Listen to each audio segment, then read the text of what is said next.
Hey, it's Sam here, and in this video, I'll be taking a look at the LUMINKEY98.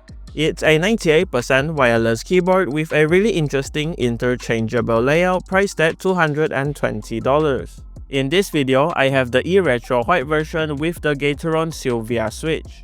With the keyboard, you get a hardshell carrying case, the quick start guide for the keyboard, a braided and coiled Type A to Type C cable, the 2.4 GHz wireless receiver with an extra switch, a screwdriver and hex key to open the case, extra IXPE switch pads and screws, and the LUMINKEY98, which is quite heavy at 2.1 kg or 4.8 pounds due to its bigger layout and aluminum case. So the keyboard has a 98% exploded layout with 75% located on the left, with the power on-off switch here under the right shift key, and a separated numpad on the right. But you can also switch the layout if you prefer having the numpad on the left with this interchangeable design. The keyboard has a typing angle of 7 degrees with the cherry profile keycaps, and it has a front height of 20 mm.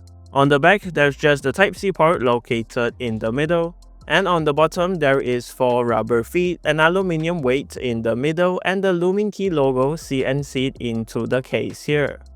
As for the specs and features, the keyboard has a polling rate of 1000 Hz in wired and 2.4 GHz mode, allowing it to have really low latency, a 4400 mAh battery which can easily last over a week of heavy use, cherry profile dice-hard PBT keycaps in this earthy tone and color that matches the case, Gateron Sylvia linear switches that come pre-looped and have a deep clacky sound, plate-mounted stabilizers that have been looped and tuned, reducing any rattle, a polycarbonate plate for a stable yet cushioned typing feel, a top-mounted 5-pin hot swap south-facing PCB with no RGB for both sides, and 5 sound dampening mods included inside.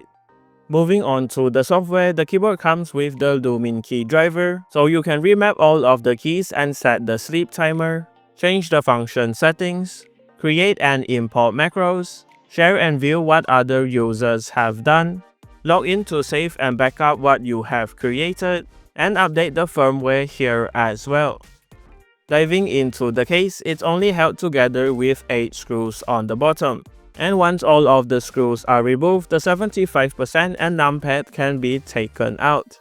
So in the bottom case, there's a piece of foam to dampen the typing sound, the pogo pins that connect the daughter board in the weight to the PCBs through these points, and 5 more screws holding the weight on the bottom, which houses the 4400 mAh battery and daughter board with the pins here.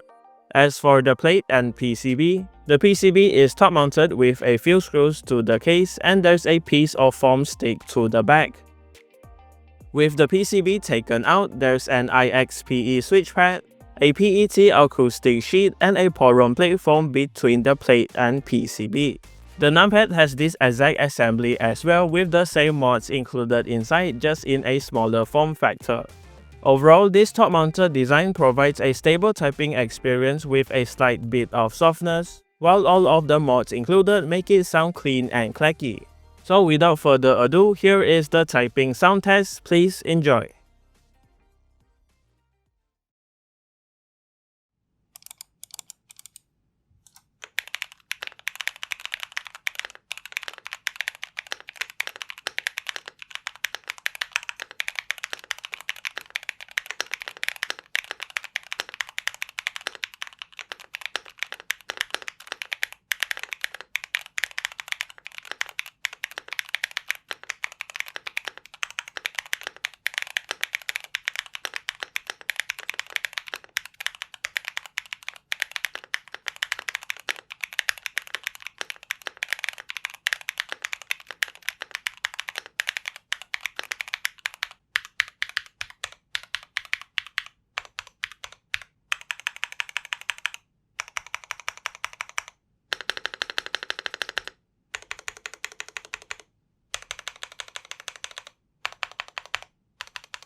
Okay, here are my final thoughts on the LUMINKEY98.